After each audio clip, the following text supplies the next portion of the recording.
దున్నపోతుల అడ్డంగా బలిసి తెగరచ్చిపోతున్నావు. కొట్టానంటే దవడ పగిలిపోతా. ఈ కొడుకులాగా నన్ను గుప్పెట్లో పెట్టుకుందాం అనుకున్నావా? చెయ్యి నరికి చేతిలో పెడతాను. మావయ్య గారిలాగా నన్ను చీకటి కొట్లో పడేద్దాం అనుకుంటున్నావా? కిరసనాయిల్ పోసి తగలు పెట్టేస్తాను. కళ్ళ పూలు, నుదుట బొట్టు, రంగురంగుల చీరలు, చేతికి గాజులు, ఈవేళ నీకు ఇవన్నీ ఉన్నాయంటే దానికి కారణం ఈయన, నీ ఆయన. ఆయన్ని బయటకు తీసుకెళ్తానంటే వద్దంటావా?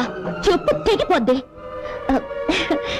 నేను తిట్టగల అత్తయ్య గారు కానీ తిట్టను. ఎందుకంటే అత్తయ్య గారంటే అభిమానం, పెద్దలంటే గౌరవం. రండి మావయ్య. ఏమో నాగమణి, నేను అలా బయటికి వెళ్ళొస్తాను. ఇల్లు జాగ్రత్త. బాబాయ్ గారు ఏమా ఇప్పుడు నాకు పెడతావా? టైం లేదు, మీకు తర్వాత